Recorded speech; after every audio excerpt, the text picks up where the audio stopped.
Hello guys, Radhe Radhe. आप सब कैसे हैं? उम्मीद है कि आप सब अच्छे होंगे, स्वस्थ होंगे, अपने अपने कामों में व्यस्त होंगे। तो चलिए एक और कहानी लेके आई हूँ। कहानी है दुश्मनों का स्वार्थ। दुश्मनों से कभी ये उनकी बातों में नहीं आना चाहिए, उनमें कुछ ना कुछ स्वार्थ होता है। तो कहानी शुरू करने से पहले आपको एक बात बताना चाहती हूँ। कहानी को पूरा सुनिएगा, कभी भी स्किप करके मत सुनिएगा। स्किप करके सुनने से पता नहीं चलता है कहानी में हुआ क्या है और आधा कहानी छूट जाता है। और पहले ज़माने में कहा भी जाता है कि आधा कहानी सुनने से हम कहीं जाते हैं तो रास्ता भी हमारा आधा ही रह जाता है, भूल जाते हैं रास्ता। तो चलिए, तो कही हुई बातें हैं, चलो फिर भी कहानी को पूरा सुनिएगा। तो चलो शुरू करती हूँ, ज़्यादा टाइम नहीं लेती हूँ। कहानी इस प्रकार है। किसी जंगल में तालाब के आसपास एक सांप रहता था। वो बहुत ज़्यादा शक्तिशाली सांप था। जब जवान था तो वो उसके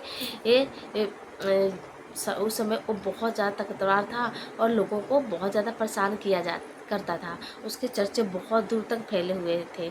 लेकिन जब वो बूढ़ा हो गया, अब बूढ़ा हो चुका था, तो उसके शरीर एकदम दुबला हो गया था। उसके खाने के लिए भी इंतजाम करना मुश्किल होता था।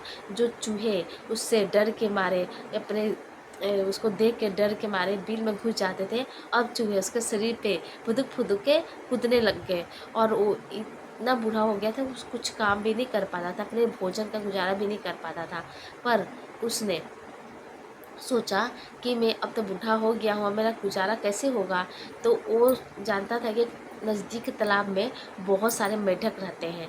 वो मेढक को जानता था, तो उसमें रहते हैं। तो उसने बहुत दिमाग लगाया और गया मेढकों के पास और बोला, मेढक, अब मैं तुमसे दोस्ती करना चाहता हूँ और मैं तुम सबको अपने पीठ पे लेके दूसरे तालाब तक ले जाके सैर कराना चाहता हूँ। तो सब मेढक बोले, तुम तो हमारे दुश्मन हो, तुम तो हमें खा जाते हो, तो फिर तुम हमें कैसे घुमा पाओगे। तो जो सरप था वो बहुत ज़्यादा चतुर भी था। उसने कहा कि मैं बहुत पहले पाप कर चुका हूँ, इसके कारण मुझे श्राप मिला है। तो मैं कहानी सुना रहा हूँ। बहुत सारे पहले ये पुरानी बात है कि मैं जंगल में जा रहा था, तो बहुत सारे बालक थे।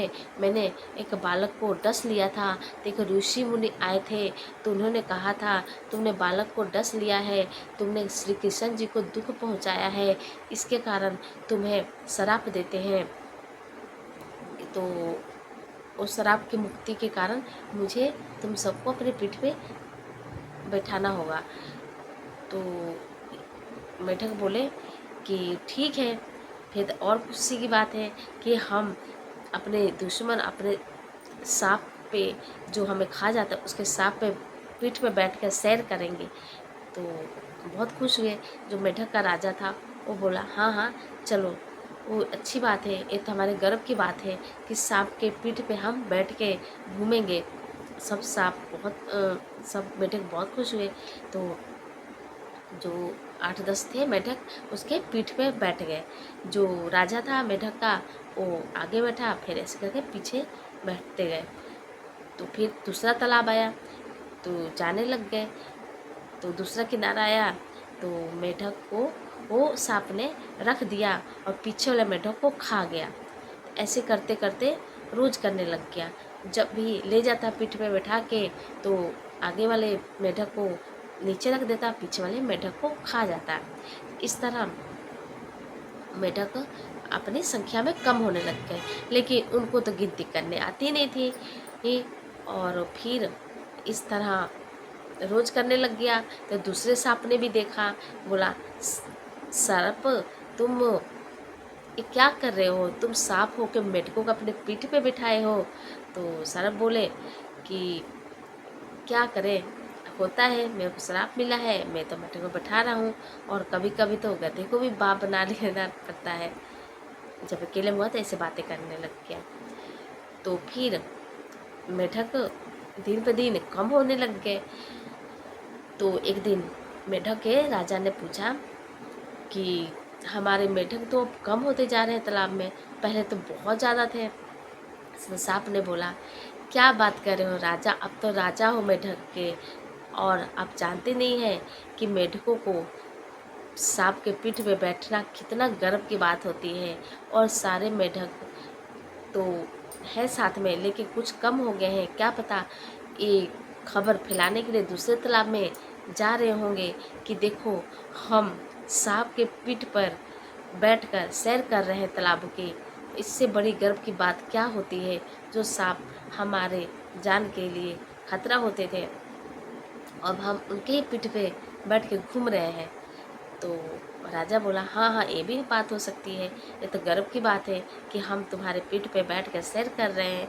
अब क्या है, बाकी मेढक ये सब फैलाने गए हैं बात को, तो अच्छी बात है। अब मुझे कोई चिंता नहीं है कि मेढक कम हो रहे हैं। वो ज़रूर ये कुछ ना कुछ फैलाने जा रहे हैं बात को कि हम बहुत बड़े हैं और मेढक होकर हम सांप के पीठ पर बैठे के सैर कर रहे हैं, दूसरे तालाब जा रहे हैं।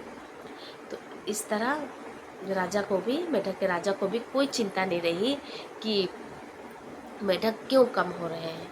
तो ऐसे ही मेढक कम होते गए, कम होते गए। रोज़ मेढक को लेके जाता, पीठ पे बैठा के, और पीछे से एक मेढक को खा जाता है। ऐसे करते करते सारे मेढक कम हो गए, सब मेढक ख़त्म हो गए। बस एक राजा ही रह गया मेढक का। और फिर बोला कि अब तो मैं अकेले ही रह गया हूँ, सब तो चले गए घूमने और तुम्हारे बातें बताने कि हम सांप के पीठ पे घूमते हैं। तो सांप ने बोला, हाँ हाँ, ये तो बात सही है, सब चले गए हैं, तो अब आपको भी उन्हीं के पास पहुंचा देता हूँ।